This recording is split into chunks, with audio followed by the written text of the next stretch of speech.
I'm really pleased to introduce Emily Ball. She's incredibly busy by the sounds of it. She's both an RA at the Royal Ag Uni and she's also doing a PhD. I know Janet is one of her supervisors.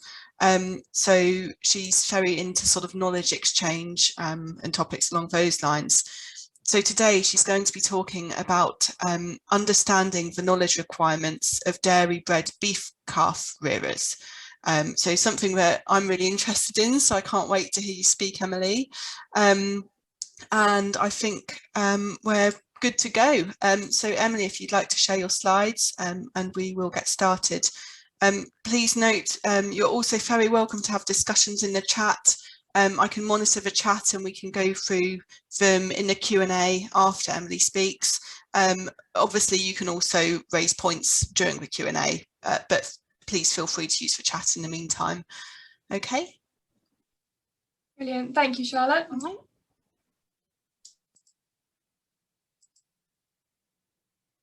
Okay, so hopefully everyone can see that. Yeah, brilliant. Cool. Let's go. Okay, so hello everyone, and thank you again for coming to listen to me today. So I'm going to be presenting my work on understanding the knowledge requirements of dairy-bred beef calf rearers. One sec.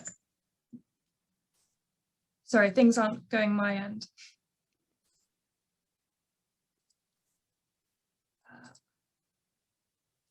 Sorry. That's okay. Try again. We tested it before and now yeah, we did. It was running perfectly beforehand, but that's absolutely fine. Just give it another go. If you have any trouble, I've got your slides too, so we can always share them my end.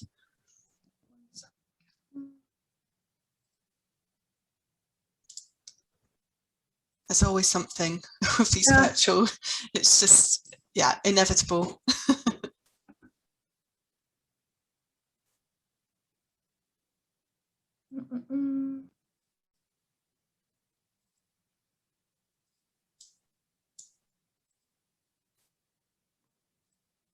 Okay, brilliant.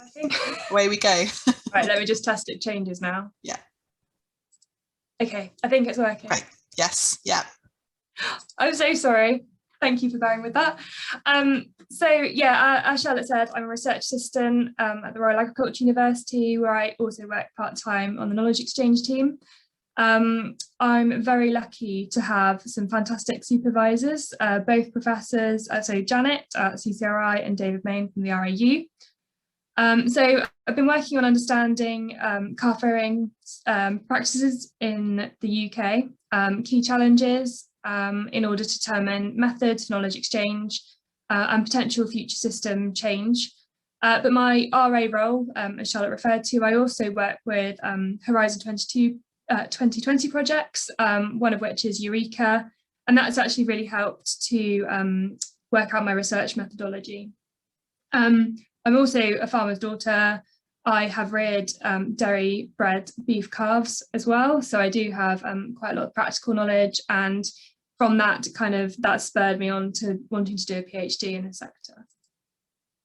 So in the seminar, I'm going to start by introducing the dairy-bred beef calf rearing sector for those of you that aren't that familiar with it, followed by one of the key problems, which is indicative of system failure, and that's BRD. I'm then going to move on to the research that I've undertaken to understand the system and the subsequent development of farmer personas. And then finally, I'll describe the knowledge exchange requirements of farmers in the sector and an intervention plan, which includes the development of a farmer-informed benchmarking tool.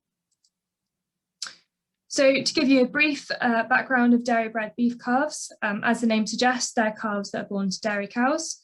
Historically, they've been seen as a waste product, as only about 25% are actually required as replacements. So prior to BSE, 500,000 of these calves were shipped abroad for fattening each year.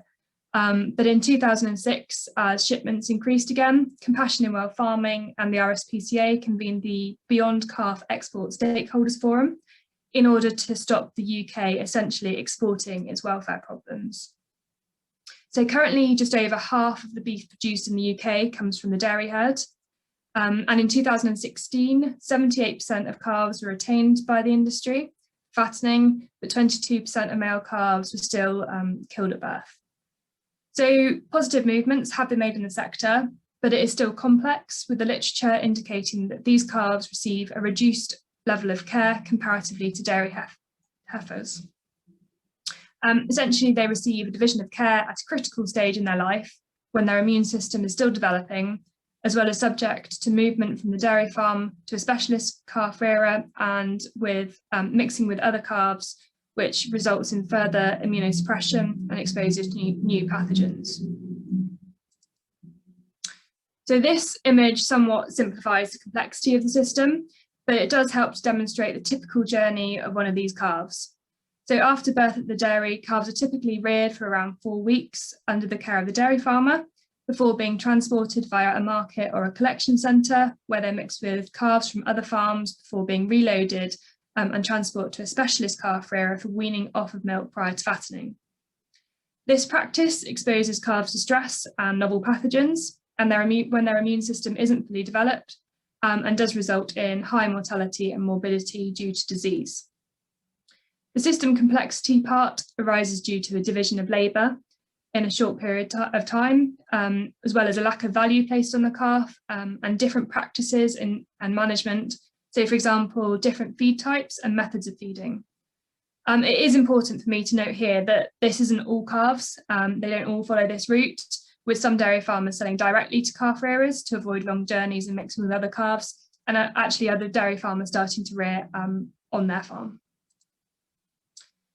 So a disease that arises due to system complexity is bovine respiratory disease, otherwise known as pneumonia. BRD is indicative of system failure because it arises due to management problems, which include early management, housing, nutrition, and transport. Bacterial pathogens can actually be found in about 63% of healthy calves, so it is our poor management that allows the disease to thrive. Data to help understand exactly where we are with BRD prevalence in the UK isn't available, but it has been reported at 39% in dairy heifer calves in the US, but they're reared on a different system and don't get moved and mixed in the same way. We do know that there are high rates of antibiotic use on UK calf rearing units, with farmers often needing to prophylactically treat calves upon arrival at a facility. Obviously, with high rates and reliance on antibiotics, there are issues with animal welfare. Morbidity and mortality are high, and calves that are seemingly healthy often present at slaughter with pneumonic lung lesions. In terms of costs, a moderate cost of BRD will cost the farmer about £130, and a severe case will cost around £330, as well as the initial treatment, which can range between £50 and £80 per animal. So what is currently being done about the problem? Well, actually, a lot of the activity in the sector has been driven by NGOs. I referred earlier to the Beyond Calf Exports Stakeholders Forum, which was convened in 2006 to reduce the number of dairy-bred calves being shipped to Europe for further fattening. In 2013, the forum published its final report before the Cattle Health and Welfare Group picked up the baton in 2018 to drive the use of sex semen and the selection of beef bulls to cover cattle that would not be producing herd replacements at the dairy. This forum also paved the way for the Red Tractor Assurance Standard, which would mean that calves cannot be culled at birth by the end of 2021. Whilst this work has indicated that system change is possible, I believe there is still a way to go to ensure high standards of health and welfare in the UK, especially now that farmers are required to rear all calves, as this will result in an increase in numbers, especially on those farms that previously saw no value in rearing them.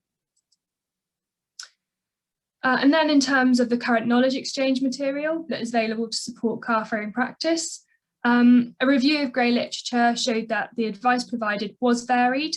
So, for example, different quantity and timeliness of colostrum, as well as varying advice from the scientific literature. The advice provided online in videos and in handbooks is often presented in a very top-down manner, perhaps resulting in disengagement from farmers with this type of format. And then to top that off, advice was often targeted, with publications advising specifically about the signs and treatments available for BRD, as opposed to management factors that contribute to its risk. This can be seen in the table on the screen, which is taken from my review of Bray literature, with green indicating that there was good information provided on the topic, amber indicating average information, and red showing that there wasn't any advice on that particular topic. And therefore, advice generally lacks a holistic management approach. In terms of the current approaches that are available for tackling BRD, these are broadly split between medication and tools. Medication is very reactive and based upon classification of clinical infection. Antibiotics are commonly used to treat calves with signs of disease, but BRD can be caused by bacterial and viral pathogens, so antibiotic treatment is not always effective. As I previously mentioned, antibiotics are often provided prophylactically in the milk, especially for large groups of calves that have been sourced from a number of different farms. Vaccination is advised for the prevention of BRD, but previous studies have shown that vaccination uptake in the farming sector is often not in accordance with the guidelines provided, and the vaccination of calves post-transport is also likely to be ineffective as these animals are immunosuppressed. Tools used to tackle BRD include automated monitoring and feeding, which highlights changes in behaviour indicative of BRD, as well as thoracic ultrasonography, which can help to pick up problems in advance. These approaches are expensive though, and that means that they're not always that useful for farmers, especially in this sector, which struggles with the economical value of the calves. A clinical scoring classification has also been developed and is now available in an app, but this is predominantly to determine clinical classification, which to the point is too late for the calf. The scientific literature, which is mainly focused on dairy heifers, does support a more holistic management approach, and there is actually a protocol for BRD risk assessment in the US, but this is specific to heifers, so it doesn't account for the mass mixing and movement that we have here. So despite this problem, there is a lack of scientific investigation, leading to it commonly being described as falling between the gaps. It does support the rearing of heifer calves, which provides a rough guide for calf rearing and the management of heifers, but the calf rearing between beef animals and heifers are very different. A review of the current knowledge exchange material available to farmers indicates there is a variation of advice, as well as the advice given varying from the scientific evidence available. And the current KE material is also focused on certain aspects of calf rearing and doesn't provide a holistic approach to reducing the factors associated with BRD. And finally, current interventions are often reactive to target the treatment of clinical infection, which means that the animal is already compromised. Predictive technologies such as an automated measurement of behaviours are available, but are expensive as well as often difficult for farmers to use. So on the screen, you can see a statement made by Mark Fisher, which I think summarises the problem really well. Based on this statement and other literature, it is apparent that more needs to be done in the sector to tackle this problem and to ultimately understand why it is happening. But what can we do to actually tackle the problem, especially as so many other interventions don't seem to be working? So my research approach was split across 3 key phases. The first was to identify key management risks associated with BRD and review the current knowledge material available to farmers. And I've already provided an overview of that. The second phase was to set out to understand current practice, key challenges, opportunities, and knowledge exchange requirements for farmers in the sector, and to develop farmer personas to communicate this information. And finally, the aim of phase 3 was to understand appropriate methods for a knowledge exchange intervention and develop a suitable programme, including a benchmarking tool for monitoring BRD. In reality, this process is very much step by step, with each phase informing the next, and based on the assumption that farmers should steer the research direction based on their needs. So to get to grips with what was actually happening in the industry, online surveys and focus group meetings were carried out. This work was funded by AHDB Beef and Lamb and included a total of 102 participants from both the dairy and calf rearing sectors. Online surveys were created and the focus groups were facilitated by myself and Dr. Claire Weeks in Devon, Somerset, Herefordshire and Gloucestershire. They included facilitated activities, a farm walk and a discussion over lunch, luckily all before coronavirus restrictions. Survey data and focus group discussion transcriptions were uploaded to Invivo, where they were thematically coded into 4 key areas, which included practice, challenges, opportunities, and knowledge exchange requirements. These were further broken down into sub-themes, which can be seen in the diagram on your screen. Challenges, for example, were divided into on-farm management challenges, so that farmers were perhaps in more control of, as well as system challenges, which were outside of the farmer's control. So in terms of the key findings, I found that there is significant variation in practice across the different types of farm. There are some really good examples of calves being treated with a life worth living, as well as bad examples with farmers kind of admitting that they were giving waste milk, they didn't always provide colostrum on time, and the antibiotics were given when they didn't feel like they needed to be given. There's also, it was also identified that dairy beef calves are treated differently in some respects, although a lot of people treated them exactly the same as heifers.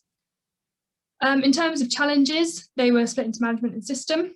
Management challenges included things like the time available to do all the jobs. So quite often heifers would take priority over other calves. The cost was a really big one because there isn't a lot of money to be made in the sector, so a lot of people didn't want to invest. Staff were quite often a problem with people thinking that calf rearing wasn't a specialist role, especially in the rearing side as opposed to on the dairy. Advice and support was often really not very good, with farmers not necessarily trusting vets, especially calf rearers, and that's also due to the fact that some large companies have their own in-house veterinary protocols.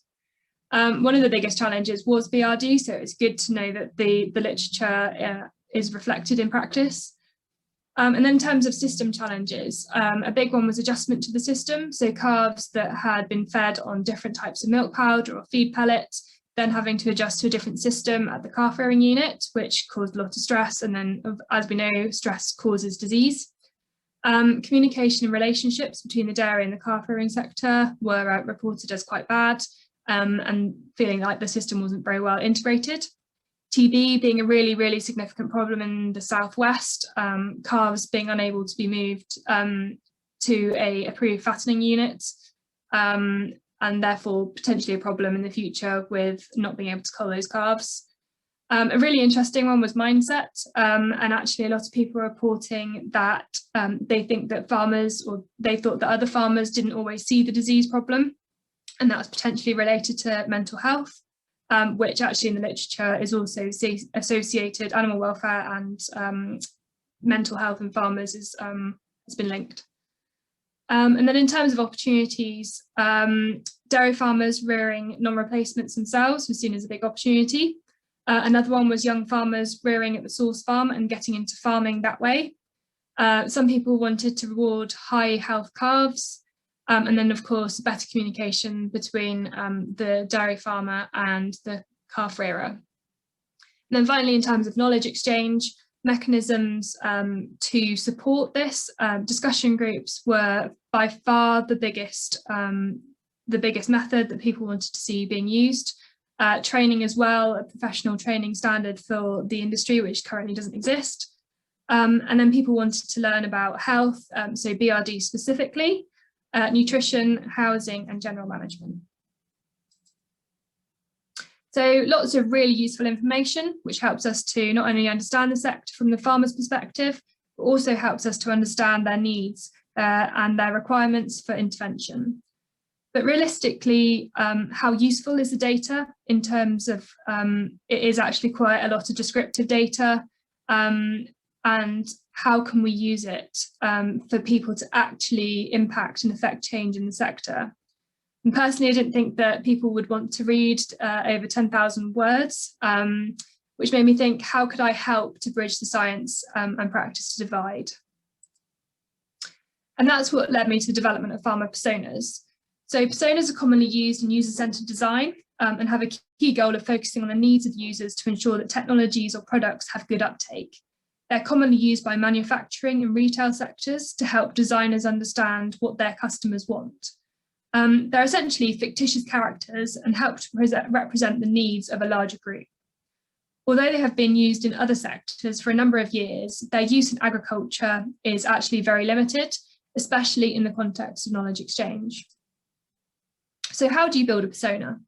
Well, because personas are grounded in real data, it requires extensive data collection to ensure they are realistic and representative. In the case of my research, the data collection came from the online surveys and focus groups and the subsequent thematic analysis in vivo. This then enables the key behavioural variables to be mapped, allowing the identification of significant behaviour clusters, which looks a bit like this. And here you can see the most obvious clusters, which are identified by different coloured lines, although I appreciate that you probably won't be able to read all that tiny writing on your screen. So once the mapping has been done, the personas can actually be created by adding things like characteristics, goals, and giving them a name. And then the final step in the process is to validate them by going back to industry and checking that they seem realistic. So this is what the final product looks like. The persona includes a picture and a quote, demographic information, which is informed by the quantitative data, a persona story informed by the qualitative data, as well as key challenges, opportunities, and KE requirements. Unfortunately, I don't have time in this session to provide an in-depth overview of each of the personas, but you can see the ones that I have developed on the screen. I'd also be really happy to send anyone that's interested a PDF of the persona cards. So these are currently being validated using a survey which has been sent out to dairy farmers and calf rearers in the sector. The percentages shown next to each of the personas indicate how realistic participants think they are, with Sarah and David being 100% realistic, and William requiring the biggest adjustment. The validation exercise has been really encouraging, with farmers responding positively to the personas. There have been lots of supportive comments, including those that state the personas are completely realistic, that farmers can totally relate to them, with one participant stating that they felt like they knew half of them in real life. In terms of required changes, the key suggestions are listed next to each of the personas. So the development of personas for the dairy-bred beef calf rearing sector have been really useful because the scientific literature really doesn't tell us anything about current practice or about the farmers themselves. The personas therefore help to present what is actually going on, as well as the challenges and opportunities farmers face in an easily digestible format. They're also useful in terms of understanding what farmers need, as opposed to assuming what they want and developing tools or technology that are either too expensive or do not align with what is actually required. And finally, as a communication tool, they're a simple and effective way of presenting user requirements to other researchers or research funders, policymakers and KE practitioners in order to support the development and hopefully future transformation of the sector. In relation to my research specifically, understanding the industry and the development of farmers' personas has shown me that BRD is a real and prevalent problem and represents the biggest health issue that farmers are concerned about. In relation to knowledge exchange, farmers involved in this research indicated that they wanted to take ownership of their knowledge and would prefer to join discussion groups with other farmers to improve their practice and learn how to manage BRD together, as opposed to being told how to treat and deal with it from a top-down perspective. Feedback included disengagement with veterinary professionals due to conflicting advice, as well as not wanting to have to learn from in the form of webinars, mainly due to saturation of this type of activity. So because I knew that what farmers wanted, it enabled me to understand what type of knowledge exchange mechanism would be most appropriate for them and for making a change in the sector with the ultimate aim of reducing BRD. So I completed a review of different knowledge exchange programmes to help inform my thinking for designing a KE framework. This included initiatives such as the Healthy Feet programme, Innovative Farmers and Farmer Clusters. So not all programmes were viewed as applicable, whereas others not entirely appropriate that included good ideas. and the Danish stable schools approach and farmer action groups adopted by Lisa Dr. Morgans in her PhD research were reviewed as the most appropriate. So I won't go into too much detail about stable schools and farmer action groups, as Lisa presented a far more comprehensive overview a couple of months ago. But as a very brief overview for those of you that didn't see Lisa and Laura's fantastic presentation, both the Danish stable schools and Lisa's work aim to tackle high use of antibiotics in the dairy sector. Farmer groups were formed and included 6 to 8 farms, as well as being coordinated by an experienced facilitator.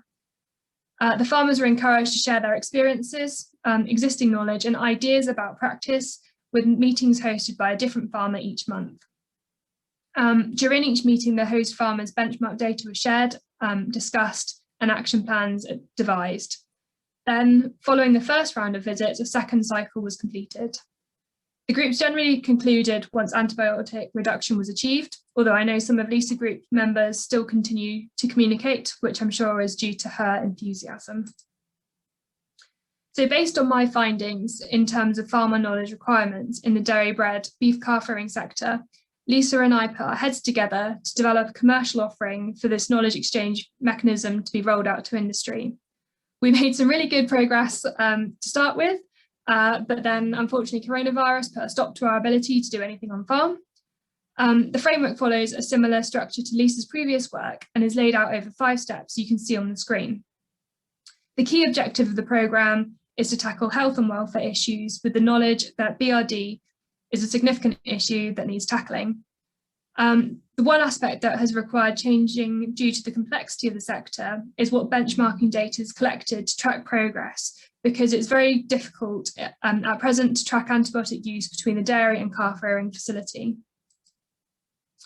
And because this is research and we wanted to check how useful the programme would be, we went back again to farmers to check that the approach would be applicable. So on the screen, you can see the results of the survey, which is currently being rolled out, with different kind of interest levels from farmers. So it's really good to see that farmers were either very interested or interested in different approaches to discussion groups. Interestingly, they'd like to meet quarterly, whereas I would have imagined, based on the previous literature, that once a month would be more appropriate. And then in terms of how far they'd be wanted to travel, most of them would want to travel up to an hour, although some were prepared to travel 2 hours. And then in terms of where the KE venue should be, lots of different suggestions, maybe at a farm, a pub or a rugby club, online, especially due to farmers using online mechanisms a lot more during coronavirus, and then potentially a local facility, for example, a village hall. A really good finding was that 93.8% of the farmers that fed back into the survey wanted to share their data. So that's a good point for the benchmarking tool, that we can use that. In terms of formal recognition, actually, it's very divided. People didn't want to necessarily have a training certificate, which I found quite interesting. And then in terms of who pays, probably the normal ones that you'd expect, government, AHDB, but also suggestions that farmers should pay, maybe a farming syndicate or a farming union. So I've heard earlier the need for a different benchmarking tool due to antibiotic data not being available. So myself and David Main, funded by Zoetis, worked on a conceptual framework for assessing BRD in calves. So this was a process which involved a scoping review, which was then mapped against established welfare assessment frameworks. And then I interviewed 43 farmers and vets in the UK, US and Canada before thematically analysing those results. So importantly, the framework is very much farmer informed, based on what farmers actually feel is useful for measuring in the field.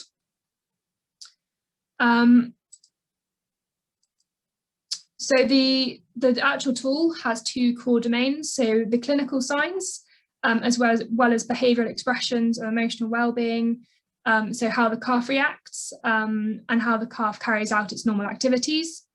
Pilot study found that some behaviours associated with BRD were observed up to 4 days prior to clinical classification, with a median of 1 day prior to clinical indicators. So we did actually find that these behaviours could be found, could be observed in calves, which means that that they can be looked after a little bit earlier. And the benchmarking tool is quite easy to use. It's pen-side observation. So the idea that actually it also gets farmers to look and understand their calves a bit better. So in summary, the first step was to identify the problem and the gaps. So the history of the sector and its complexity, what the BRD risk factors are, the current knowledge, availability and interventions. And following that, I needed to determine what the sector needs were. So this was the validation, this was the construction of farmer personas and their subsequent validation. And that included understanding the current practices, challenges, opportunities, and KE requirements. And then finally present a solution. So to actually create a KE framework and then validate it, as well as a benchmarking tool that is appropriate for the sector. So the validation survey is still running. So if anyone would like to share that, it would be amazing. I'm promoting it on Twitter, so that's my Twitter address. And then if anyone has any questions they think of afterwards, my email address is there. But I will now hand over to check there aren't any questions now. Brilliant talk, Emily. That was so interesting. I particularly enjoyed learning about your use of personas. That's not a method that I've come across, and the fact that you're validating it is really great. I think it's potentially a really good way of communicating with policymakers and advisors. So yeah, no, that's really great. Anyway, I won't Twitter on for too long. I'm going to open up to some questions. So Janet has already asked a question in the chat. Janet, would you like to ask Emily? So it's about antimicrobial resistance. Yeah, thanks very much. Thanks, Emily. You raced through so much because you've done so much, and it's fantastic to listen to and to see the sort of big picture, because I've been sort of seeing bits of it as we've progressed, but it's really looks wonderful. Just a very short factual question really about whether AMR, whether antimicrobial resistance is yet a feature of this kind of environment that we're talking about, because obviously it's something that policymakers are really concerned about, and it's likely to be therefore a very strong driver to actually get motivation to achieve change. So do you know if there is any incidence already of that? Yeah, so in terms of antimicrobial resistance in the sector, we actually don't really know much about the sector at all, which is why I had to do a lot to understand it in the first place. We don't have a figure for the UK even reported on kind of BRD rates. So in terms of what the actual AMR is, we don't know it. We don't know what the current baseline is or the benchmark is for this sector. But RUMA are doing a lot to try and figure that out. So I think they have a commitment now from the larger companies, so the calf contract companies, to feed that data in, to start trying to present a benchmark for that so that we can start working on it. But at the moment, nothing really exists at all.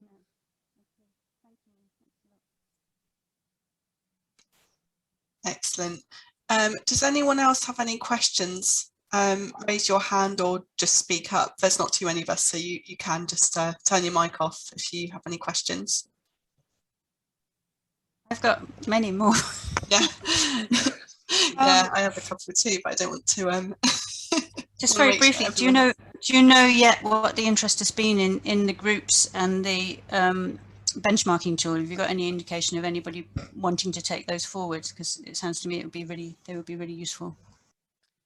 Yeah, so we did have a milk company sign up for it to use it with their dairy pool, but then yeah, the coronavirus kind of took over, and then we got into another funding cycle and missed out on that funding for it. I am speaking to DEFRA this afternoon because Jess Stokes, as you know, is working with DEFRA on the dairy priorities. So hopefully that will be a good opportunity to talk about calf health.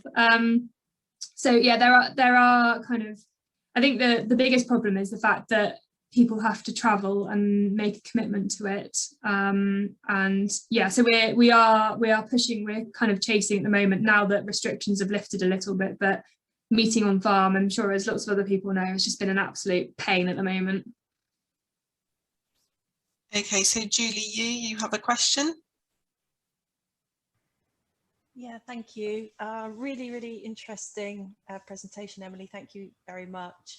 I'm also really interested in these farmer personas that you've created, and I just wondered how they differ from the more kind of standard segmentation analysis that's undertaken. Did you do a segmentation first, and then how did you develop the personas from that?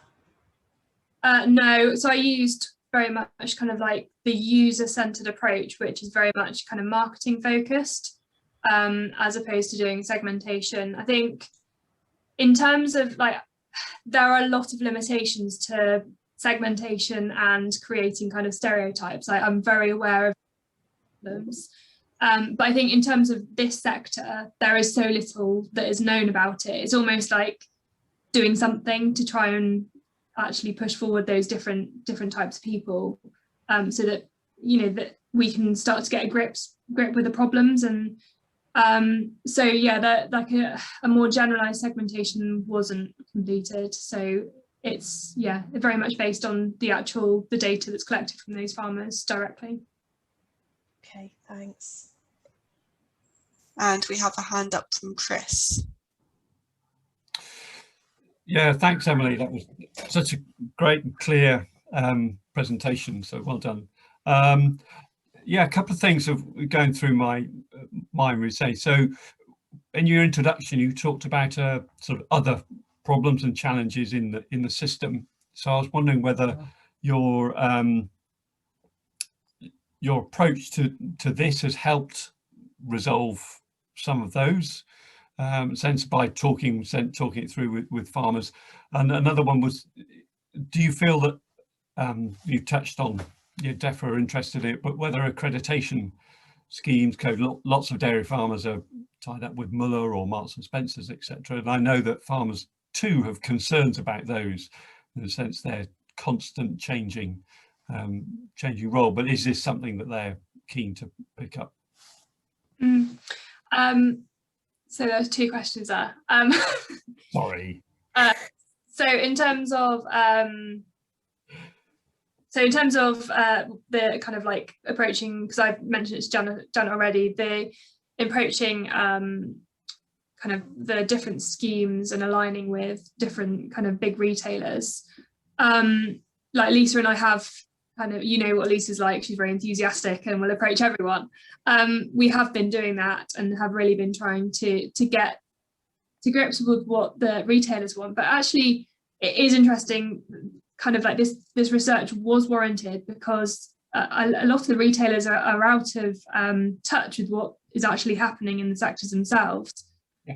Which again kind of was the use of the personas, that actually you can then present something that's very easy to digest to them, and especially when they don't have time to be going through lots of paperwork. So I think we, as like, our research field is very different to what retailers think that the farmers should have or need. So there's a definite gap that we need to kind of tackle there, and I'm hoping that DEFRA will go along the line of this more like farmer-led approach. Matt giving me a quizzical look there.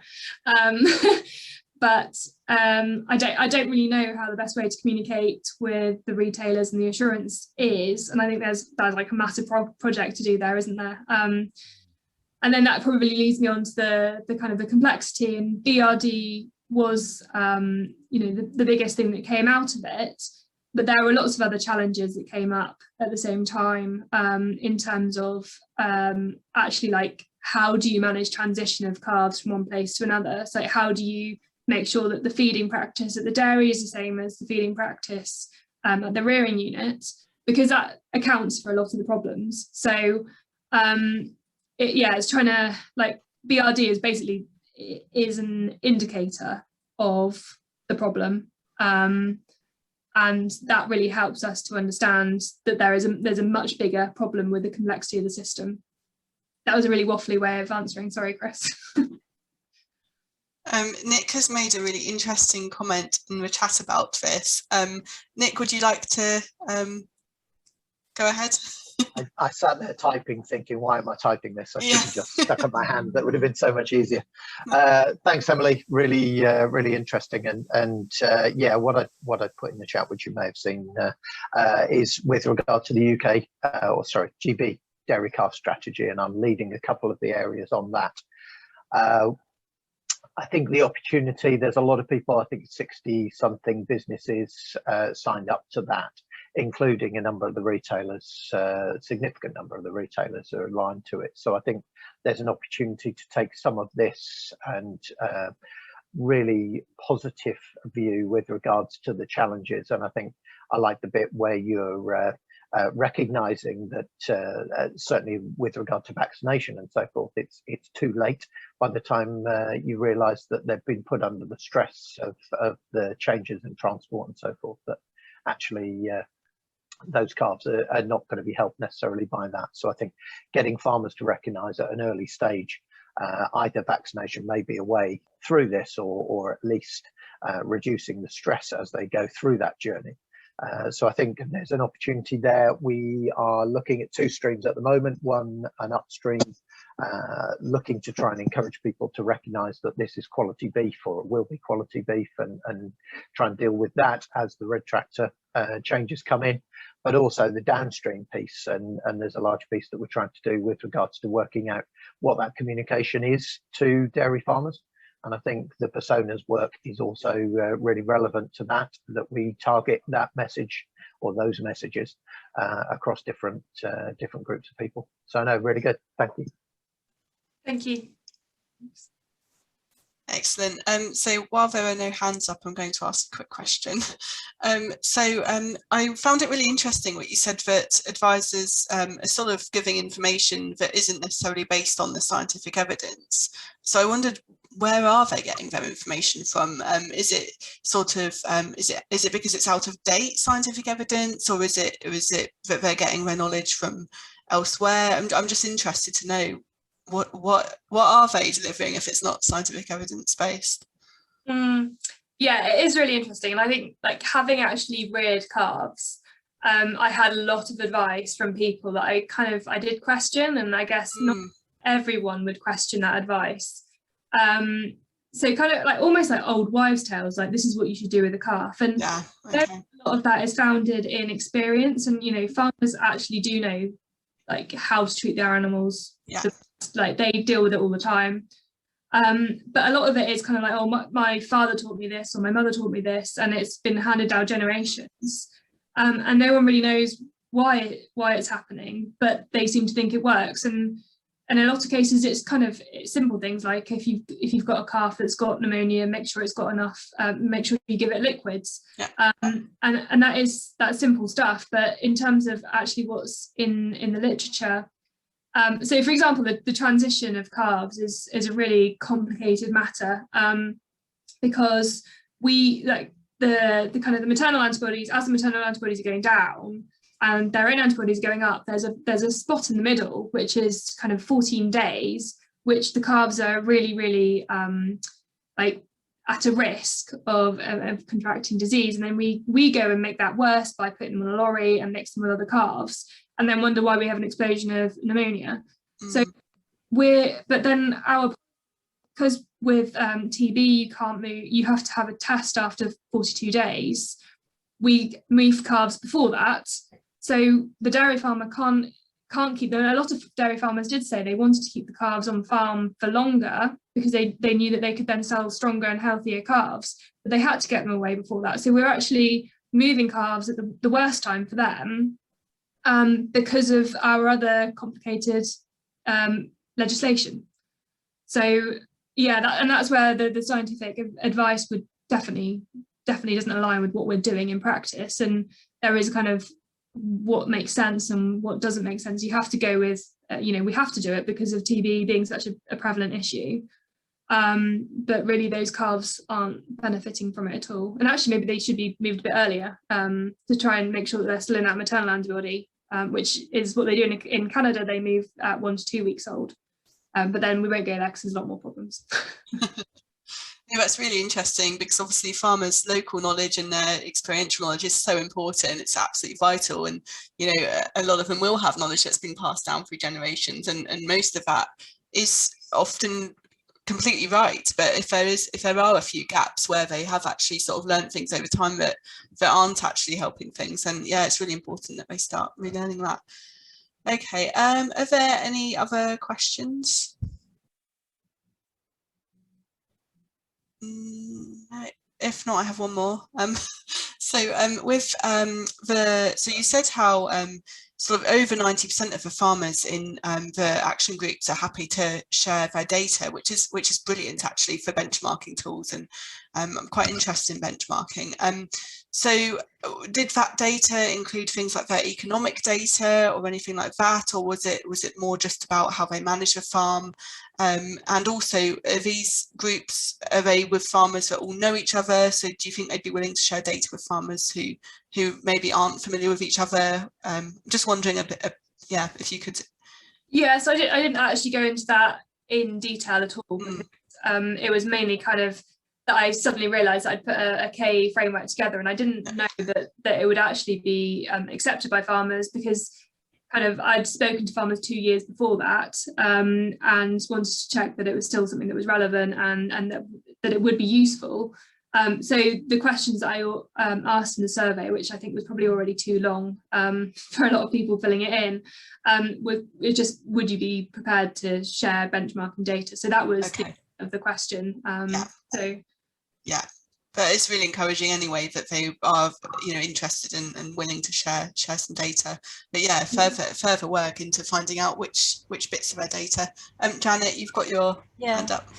I just wanted to ask Emily, how many responses have you had so far, and how can we help you? Should we just try and send to anybody we know who is sort of connected with the dairy sector? Yeah, so I've had 19 so far, which in terms of validation is quite good. Obviously I'd like to have more, because that's always better. If those in the audience can take note, that would be really helpful. So the link was in your slides, wasn't it? And if they can pass it on to people they know who might be willing to fill it in. I can probably just share the link. Yeah, that'd be great. I'm also going to have a stalk of you on Twitter now and retweet and. Brilliant. Yeah, the link's definitely on Twitter. So brilliant. Yeah, that's generally the way I'll try and help. Yeah, well, fingers crossed you get a few more, but yeah, 19 sounds like not too bad for a validation exercise. Yeah, hopefully. Yeah. Excellent. Does anyone have any further questions, comments? No. Excellent. Okay, well, that was a really brilliant seminar, Emily. It was so interesting to learn about your work. As I've said, I've seen you in meetings and things in the last year just on a screen, so it's really nice to learn about what you are actually up to. So thanks, Emily. We do have another seminar organised. So the next one is from Caitlin Hafferty. So she's one of our own as well. So she's a PhD researcher here at CCRI. And she's going to be talking about automated transcription for qualitative research. So if you would like to register for that, we will be sending emails and tweets around, but it is on the 24th of June.